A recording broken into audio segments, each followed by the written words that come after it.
once again this morning, I love the fact that there are so many wonderful truths, sometimes just kind of tucked away in a verse that seems kind of, well, obscure and unimportant. And such is the case today. And our reading is in Leviticus 15 through 17 and Acts chapter 18. And the verse that really stuck out to me as I thought about it was in Leviticus chapter 15, verse 25. And it's kind of an unusual topic to be talking about because it's dealing here with menstrual cycle for women. But yet here is God who is taking care of this and is so concerned about individuals that we find this instruction in the book of Leviticus chapter 15, verse 25.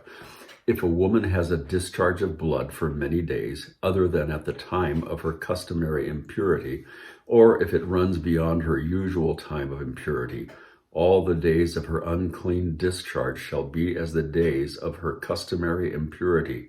She shall be unclean. This is just so incredible. This goes beyond the normal time of a woman having her period. There's something wrong physically when her flow of blood lasts more than a normal amount of time. And so it's interesting to me. The thing is that when Jesus was on his way to a ruler of the synagogue's house in Matthew chapter 9 and Luke chapter 8, there was this woman who was experiencing this unusual problem, not normal. She had been living in this unusual condition, having this flow of blood for 12 years. Think of it.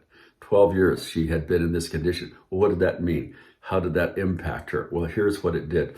Since she was a Jewish woman and who also was following the Levitical commands concerning her unusual problem, for 12 years, she couldn't do the normal things that are provided for her. She had to be set apart from family and friends. She had to be careful not to touch or be touched. Everything was constantly in a state of impurity. Her home, her furniture, her cooking utensils, her bedding, everything. What a miserable condition she must have been in. And that for all of those years. Then came this moment, having spent her entire livelihood on doctors with no benefit at all, not changed in any way. And so here she is coming up behind Jesus in Luke chapter 8, it tells us that, and she touched the hem of his garment. She thought in her heart, if she could just only touch the hem of his garment, she would be well.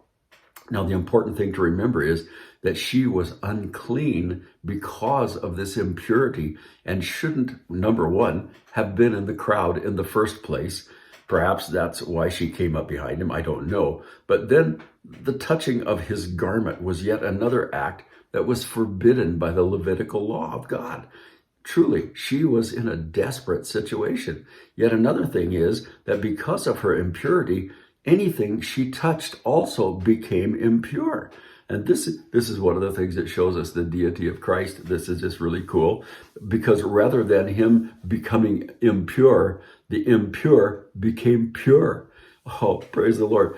This shows us so much. He came not to destroy the law, but to fulfill it. For he, the Son of Righteousness, Malachi chapter 4, verse 2 says, has risen with healing in his wings. And the interesting thing is that oftentimes the hem of one's garment was often called the wings of the garment. So here she is coming to the Son of Righteousness who has healing in his wings. And what a marvelous thing this was, the fact that Jesus knew in this massive crowd, people pressing, people touching, all this going on. That's why the disciples said, Lord, there's a pretty good crowd here, and you ask who touched me?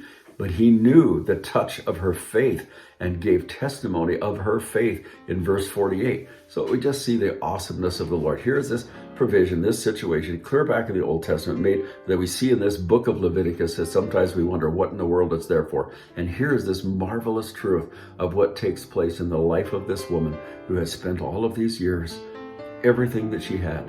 And she said, if I can only touch the hem of his garment, I'll be made whole. And she was. That's because we serve a God who loves us and cares so much for us and everything about us. You may be wondering today, what's the point? You've struggled, you've whatever, all that kind of stuff. But Jesus knows what's going on.